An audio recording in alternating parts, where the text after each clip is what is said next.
Neymar a signé à Paris, et oui, c'est incroyable. Très peu de personnes auraient parié là-dessus au début du mercato, et pourtant Neymar porte bel et bien le maillot du Paris Saint-Germain aujourd'hui.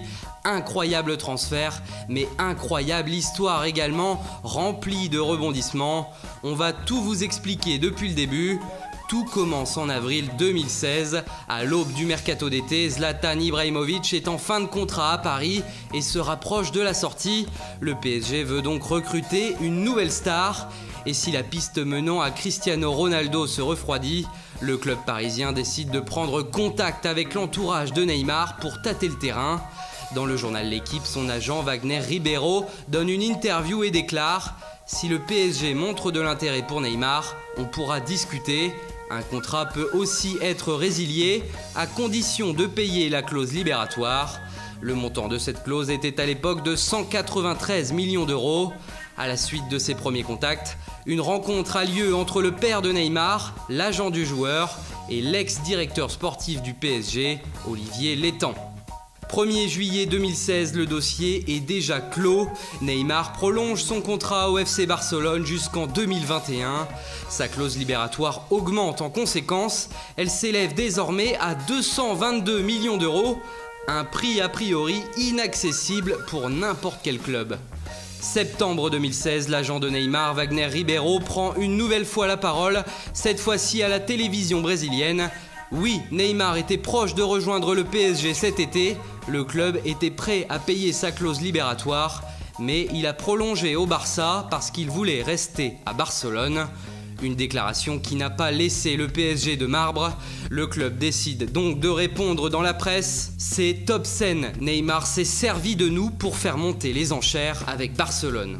Presque un an plus tard, alors que le mercato d'été 2017 bat son plein, le journaliste brésilien de Esporte Interativo, Marcelo Bechler, débarque de nulle part et annonce sur son compte Twitter que Neymar s'est proposé au PSG et que Paris va payer sa clause libératoire.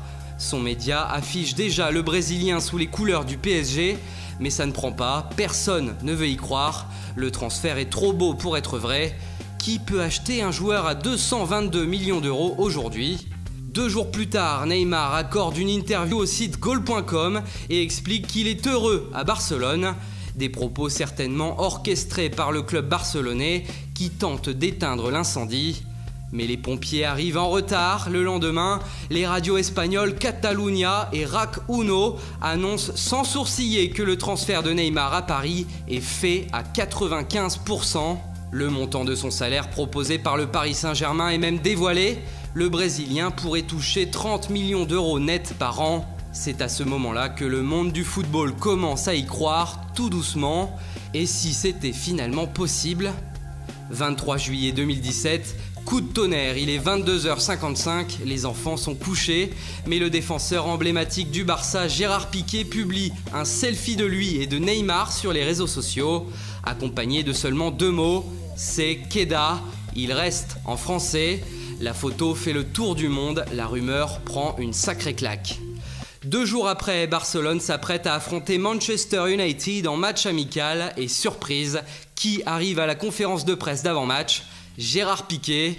Évidemment, les journalistes lui demandent des explications sur son légendaire Sekeda. Réponse de l'intéressé. Ce tweet, c'était une opinion personnelle et pas une information officielle. C'est Neymar qui doit communiquer sur le sujet, pas moi.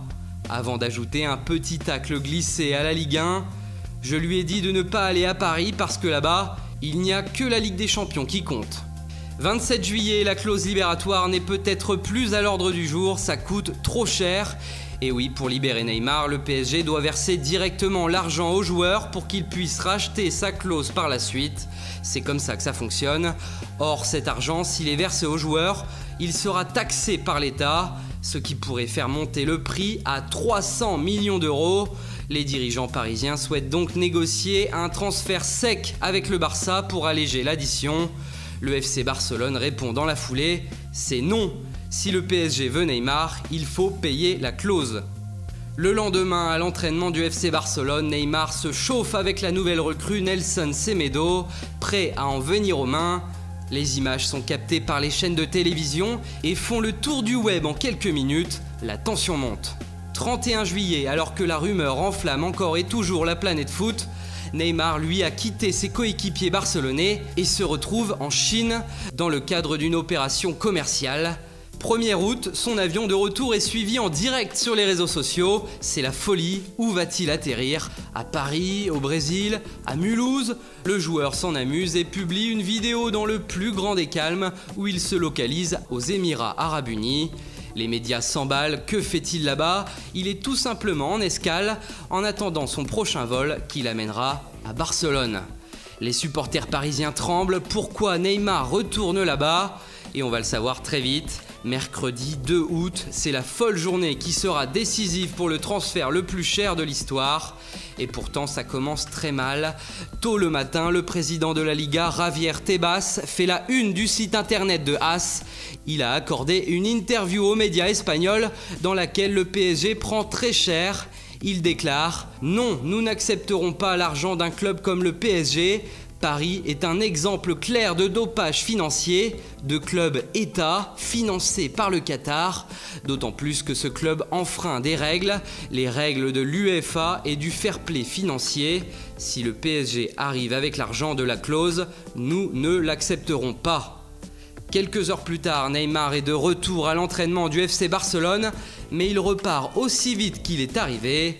Il est juste venu dire adieu à ses coéquipiers et dans le même temps, il informe la direction barcelonaise de sa décision définitive. Il veut quitter le club. Dans la foulée, le Barça publie un communiqué officiel. Le joueur Neymar Junior, accompagné de son père et de son agent, a communiqué au FC Barcelone sa décision de quitter le club. Dans une réunion qui a eu lieu dans les bureaux du club, devant cette prise de position, le club leur a communiqué qu'ils vont devoir payer la clause libératoire du contrat et qui devra être versée dans son intégralité. C'est officiel, Neymar n'est déjà plus barcelonais.